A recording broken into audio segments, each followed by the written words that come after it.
This Legal Pinoy segment on Kababayan Today is brought to you by the offices of Attorney Roda Yabes Alvarez.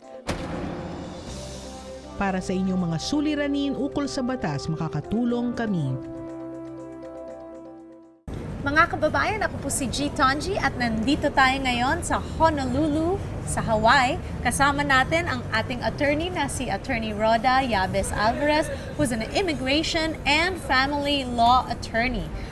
Attorney, pag-usapan natin ngayong araw na ito ang divorce. Kasi alam naman natin sa Pilipinas, walang divorce. Pero meron tayong mga kababayan, lumarating dito, may nakikilalang mga bagong kairog, 'di ba? So pag-usapan natin ano ba ang status kapag kasal ang dalawang tao sa Pilipinas? Pwede ba sila mag-divorce miski kasal doon at nandito na sila nakatira? Alam mo, G, ang nangyayari, ang batas sa Pilipinas, ang sinasabi ng ating batas, pag ikaw ay Pilipino, saang dulo ka man ng mundo o saang dako ka man ng mundo, Pilipino ka pa rin, and therefore, Philippine law follows your status. So pagka gano'n ang sinasabi ng ating batas sa Pilipinas, kahit na mag-divorce ka sa ibang bansa na pwedeng divorce, hindi ka divorced.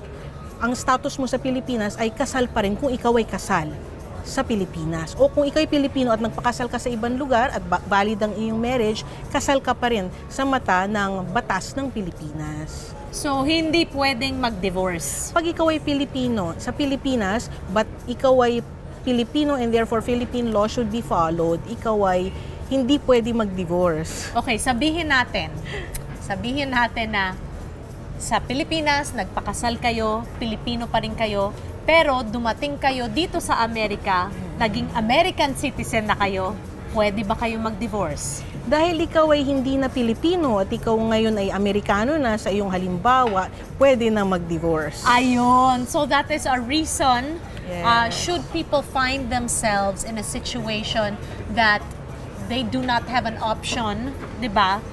It's better to try to find a path to citizenship that can help them so that they can get a divorce. Pagka ganun, ang nangyayari, because you are already an American, you cease to be Filipino, pwede ka nang mag-divorce.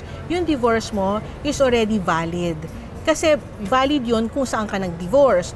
Under state law, at yan ang sinusunod, pagka family law ang pinag-uusapan sa Amerika, bawat estado sa Estados Unidos ay may kanya-kanyang requirements para maging valid yung divorce ng mga nag-a-apply sa remedyong ito. Okay. So once you have a valid divorce under state law at ikaw ay Amerikano, valid ang iyong divorce. Okay, pag-usapan natin to, attorney. Marami akong naririnig na may mga taong ikinasal sa Pilipinas, pumunta dito sa Amerika, nagpakasal sa iba, pero hindi pa rin nila naayos yung pag-separate nila doon sa unang asawa.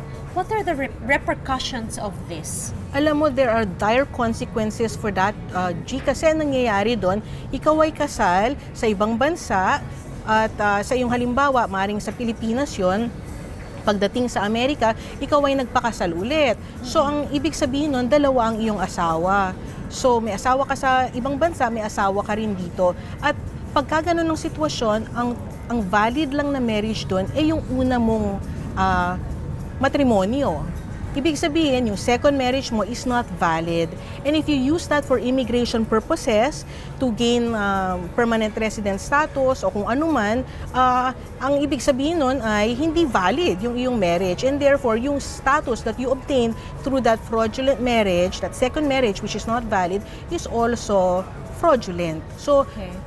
Ang tawag doon, void yung second marriage mo, void din yung immigration status na makukuha mo because of those circumstances. Okay, so what do you recommend for people that are married in the Philippines that come here, tapos may nakilala nga silang iba na sabihin natin American and they can get their status from there?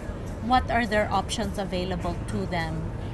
Pagka ganun, G, dahil nga hindi pwedeng magpakasal na lang ng magpakasal, kailangan tingnan kung anong tamang proseso para hindi naman nagpakasal ka ng pangalawang beses dito, pagkatapos ang mangyayari, yung immigration status mo pala ay mapupurnada, yun ang tawag natin doon, dahil ikaw ay may kasal pa sa ibang lugar, kailangan kumonsulta ng abogado para yung kanilang pasukang sitwasyon ay hindi sila malagay sa tinatawag natin sa Amerikang hot water. Yes. In other words, para hindi magkagulo-gulo ang kanilang sitwasyon, lalo na kung gusto nila ng maayos na buhay, dahil nga pagkaganyan may nililisan silang ibang buhay at nagbubukas sila ng panibagong buhay. Gusto mo na pag ikay nagbagong buhay, mas maganda yung bagong buhay mo at hindi mas maraming problema. Oo. So, the moral of the story is, huwag kayong magpakasal sa Pilipinas dahil walang divorce.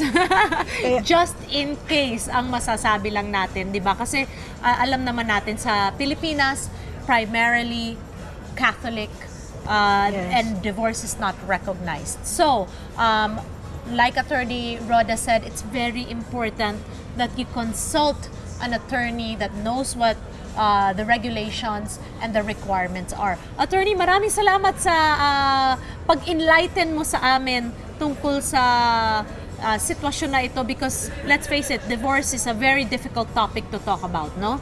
And we need information. Pagka ganun, ang masasabi ko lang, G, kumonsulta sa abogado para matulungan silang maisaayos ang kanilang sitwasyon. Okay, maraming salamat Attorney Roda, at maraming salamat sa inyong lahat. Para next time, panoorin niyo po yung mga segment natin para naman may mapulot kayong mga information tungkol sa mga immigration questions. Maraming salamat po.